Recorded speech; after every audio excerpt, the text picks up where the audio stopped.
നമസ്കാരം. മലയാളി വാർത്ത പ്ലസിലേക്ക് സ്വാഗതം. ഇറാനും അമേരിക്കയും സമാധാന ഉടമ്പടി ഒപ്പിട്ട് കഴിഞ്ഞിരിക്കുന്നു.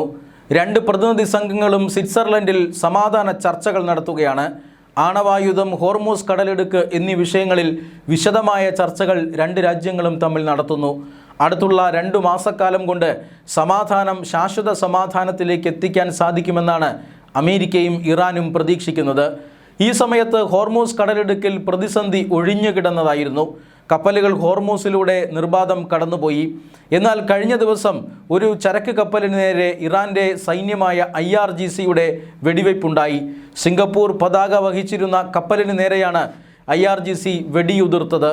ഇതോടുകൂടി ഈ ഹോർമൂസ് കടലിടുക്ക് ഇപ്പോഴും സുരക്ഷിതമല്ല എന്ന ഒരു തോന്നൽ ഉയരുകയാണ്. ഇറാൻ പറയുന്നത് ആ കപ്പൽ ഇറാൻ്റെ അനുമതിയില്ലാതെയാണ് കടന്നുപോയത് എന്നാണ്. ഇറാനെ അറിയിക്കാതെ, ഇറാൻ്റെ അനുമതിയില്ലാതെ കപ്പലുകൾ ഹോർമൂസിലൂടെ കടന്നുപോകരുത് എന്ന് ഇറാൻ ഇപ്പോഴും പറയുന്നു.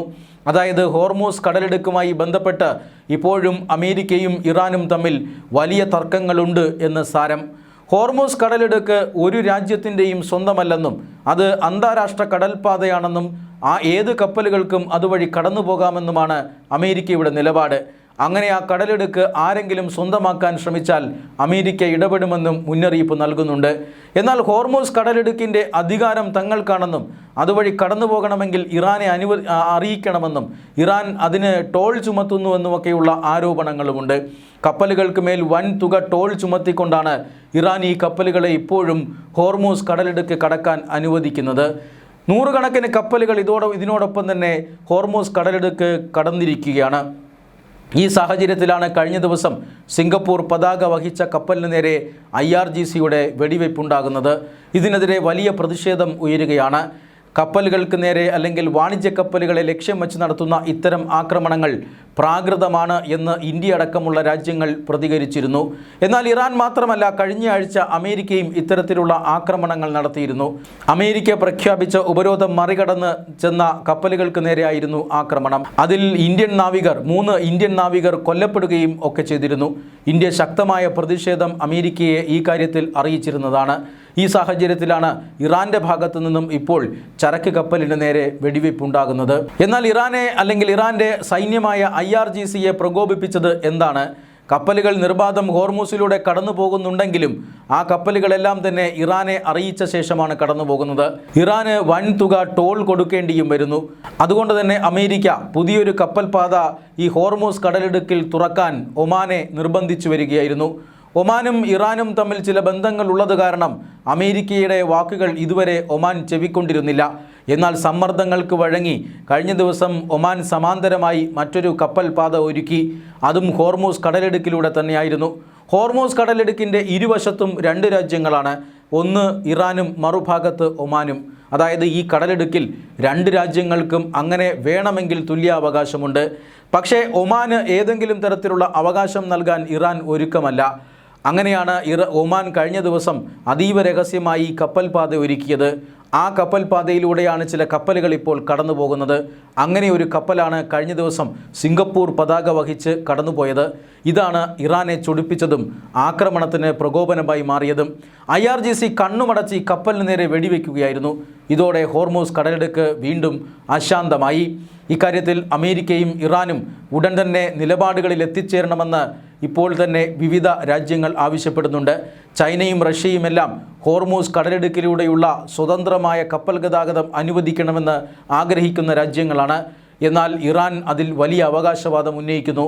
ഇറാൻ അവകാശവാദം ഉന്നയിച്ചാൽ ഒമാനും ആ രാജ്യത്ത് അവകാശമുണ്ട് എന്ന് അമേരിക്ക പറയുന്നു. അതിൻ്റെ അടിസ്ഥാനത്തിലാണ് കഴിഞ്ഞ ദിവസം അമേരിക്കയുടെ സമ്മർദ്ദത്തിന് വഴങ്ങി മറ്റൊരു കപ്പൽ പാതയിലൂടെ ഒമാൻ ഈ കടലിടുക്കിലൂടെ കപ്പൽ കടത്തിവിട്ടത്. ഈ കപ്പലിന് നേരെയാണ് ആക്രമണം ഉണ്ടായത്.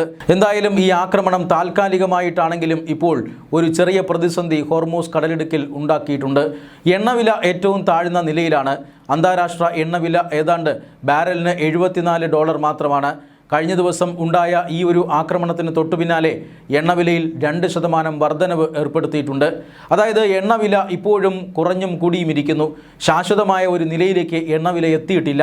അതുകൊണ്ട് തന്നെ ഇന്ത്യ അടക്കമുള്ള രാജ്യങ്ങൾ അവരുടെ ആഭ്യന്തര വിപണിയിൽ എണ്ണവില കുറച്ചിട്ടില്ല.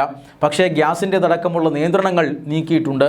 ഗ്യാസ് വിലയും എണ്ണവിലയും ഉടൻ കുറയ്ക്കാൻ കഴിയുമെന്നാണ് കേന്ദ്ര സർക്കാർ നൽകുന്ന സൂചന. കാരണം സമാധാനം പുലരുകയാണ്. അമേരിക്ക ഇറാനെ ആക്രമിക്കുന്നില്ല. പക്ഷേ ഇറാൻ ഈ ഹോർമൂസ് കടലിടുക്കുമായി ബന്ധപ്പെട്ട അവകാശവാദത്തിൽ പിടിമുറുക്കുന്നു എന്നുള്ളത് ഇക്കാര്യത്തിൽ ഒരു ചെറിയ അപകടം മണക്കുന്ന ഒരു കാര്യമാണ്.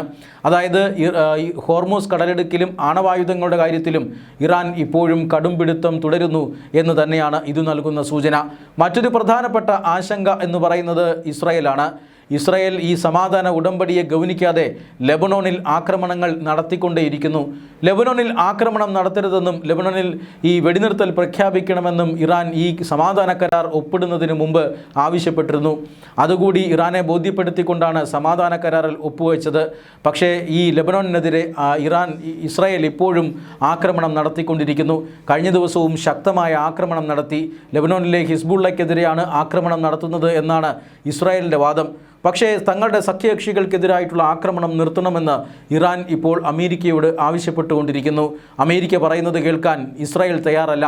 ഇസ്രായേൽ സ്വന്തം നിലയ്ക്ക് അവിടങ്ങളിൽ ആക്രമണം നടത്തുന്നു. ഈ ലെബനോണിൽ നടക്കുന്ന ആക്രമണങ്ങളും ഹോർമൂസിലെ പ്രശ്നങ്ങളും ഇറാനും അമേരിക്കയും തമ്മിലുള്ള ചർച്ചയെ ബാധിക്കുമോ എന്ന ആശങ്കയിലാണ് വിദേശകാര്യ വിദഗ്ധർ. എന്തായാലും ഈ രംഗത്ത് വലിയ സംഘർഷം നടക്കുകയാണ്. ഒന്നും പറയാൻ ഇപ്പോൾ സാധ്യമല്ല. ചർച്ചകൾ പുരോഗമിക്കുന്നു എന്നതാണ് ഏക ആശ്വാസമായ കാര്യം.